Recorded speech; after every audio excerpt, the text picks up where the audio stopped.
নমস্কার, wings and Miles YouTube চ্যানেলে আপনাদেরকে আরও একবার স্বাগত জানাই। আজ থেকে দুটি এপিসোড ধরে আপনাদের সামনে তুলে ধরব উত্তরবঙ্গের একটি ভার্জিন গ্রাম খোপিদারার গল্প। আজ তার প্রথম এপিসোড শুরু করছি।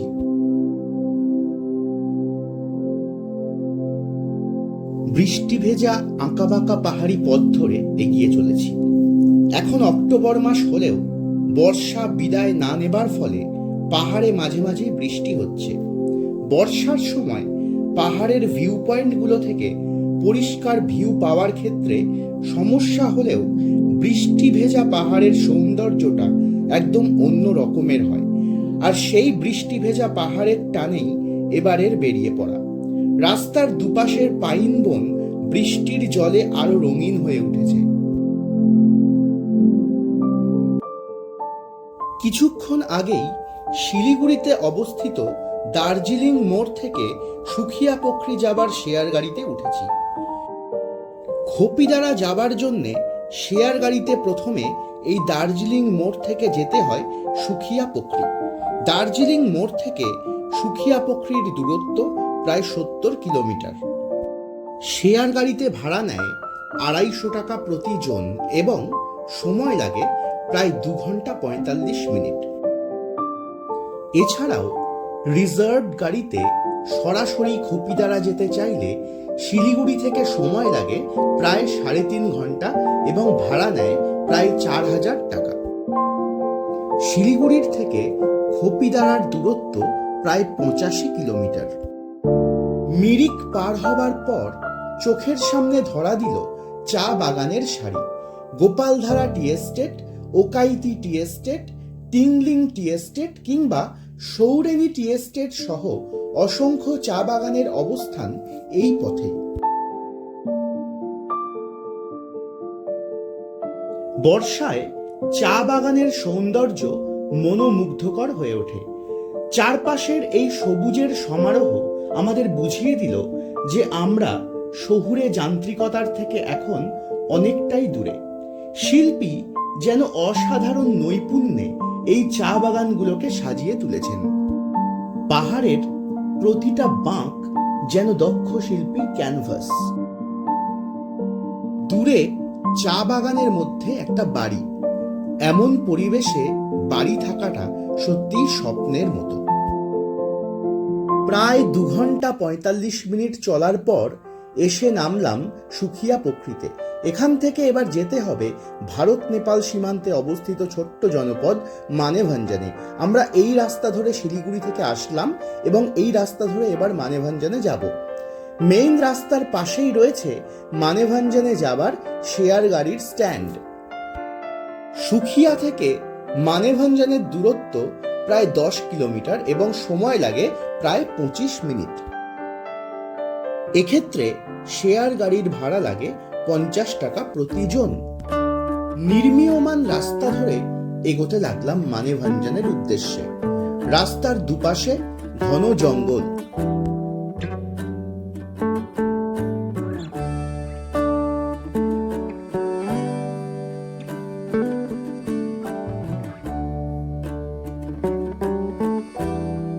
প্রায় 25 মিনিট পর এসে পৌঁছলাম মানেভঞ্জনে। ছোট্ট একটি জনপদ, বেশ কয়েকটি দোকান হোটেল নিয়ে বেশ জমজমাট জায়গা। সামনেই রয়েছে সান্দাকফু যাবার জন্য ল্যান্ড রোভার বুকিং এর অফিস।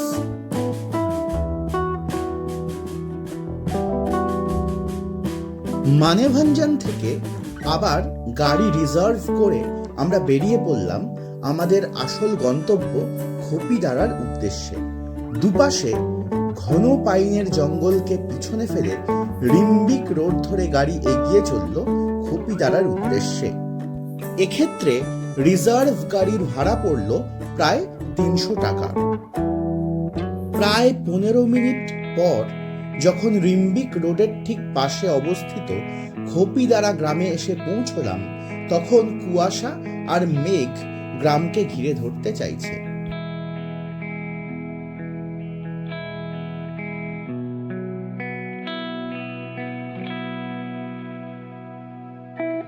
রিম্বিক রোডের পাশের এই সিঁড়ি দিয়ে নিচে নেমে হোমস্টেতে পৌঁছতে হয়।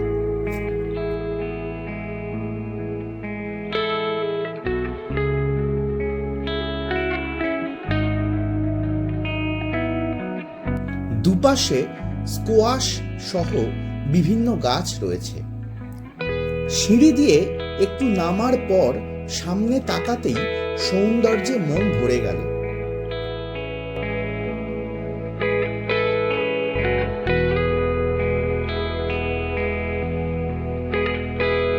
একটু দূরে আমাদের হোমস্টেটাও দেখা গেল।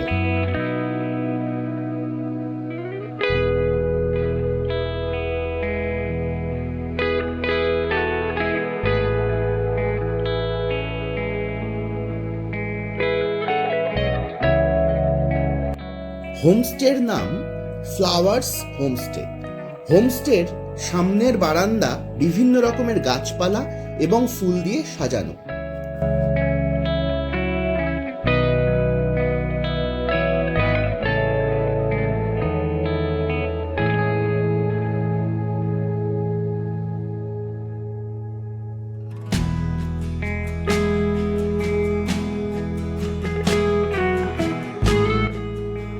এই বারান্দার ঠিক পাশেই রয়েছে আমাদের রুম। রুমে দুটি বড় বেড এবং একটি ছোট বেড রয়েছে।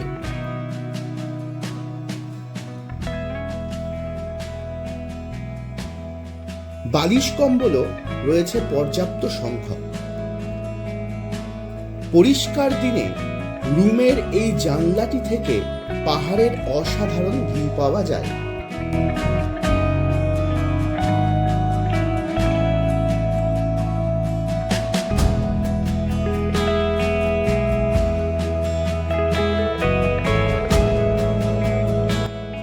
রুমের সাথে অ্যাটাচড ওয়াশরুমটিও বেশ পরিষ্কার পরিচ্ছন্ন। গিজারের ব্যবস্থা না থাকলেও বেসিন, আয়না, বালতি, কল এবং শাওয়ার রয়েছে।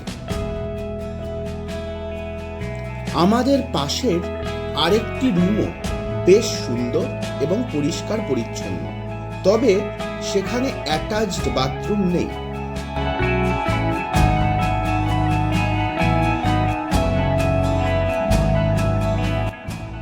এই রুম থেকেও যথেষ্ট ভালো ভিউ পাওয়া যায়।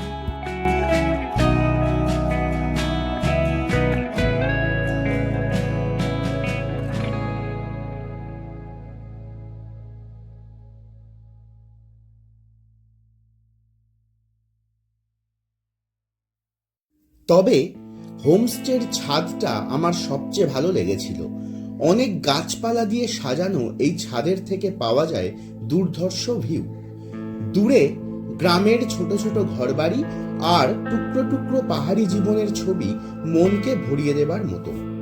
পাহাড়ের গায়ে মেঘেদের আনাগোনা আর তার মাঝেই রোদ কুয়াশার লুকোচুরি সবটাই উপভোগ করলাম এই ছাদের থেকে।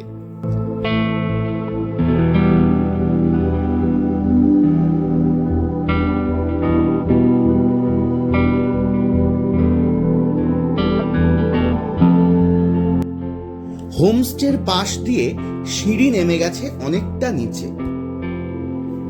এখানকার খাওয়া দাওয়া আর 5টা হোমস্টের মতোই।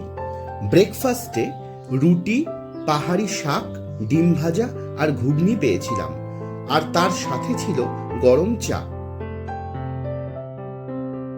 ইভিনিং স্ন্যাক্সে চায়ের সাথে ছিল ভেজ মোমো। লাঞ্চ এবং ডিনারের ক্ষেত্রে বাঙালি পদগুলোর পাশাপাশি লোকাল পাহাড়ি পদগুলোও মনকে ভরিয়ে দেবার মতো। কোনো বেলায় চিকেন, আবার কখনো ডিম ভাজা বা ডিমের কারি দেওয়া হয়েছিল। হোমস্টেতে নিজস্ব বাগান থাকায় মেনুতে হোমস্টের বাগানের শাকসবজি এবং দেশি মুরগির ডিমই প্রাধান্য পায়। হোমস্টের একপাশে রয়েছে নিজস্ব বাগান। বাগানে স্কোয়াশ, মূলো এবং বিভিন্ন শাকসবজির চাষ হয়। বাড়িতেই মুরগি পালন করা হয়, এদের ডিমই গেস্টদেরকে দেওয়া হয়। পাশের একটা বাড়ি থেকে আমাদেরকে তাদের বাগানের কিউই দেওয়া হয়েছিল। হোমস্টের চারপাশে ঘন জঙ্গল থাকায় প্রায়ই বিভিন্ন বন্য জীবজন্তু গ্রামে চলে আসে। একদিন খুব সকালে ছাদের থেকে দূরে একটি হরিণ দেখা গেল।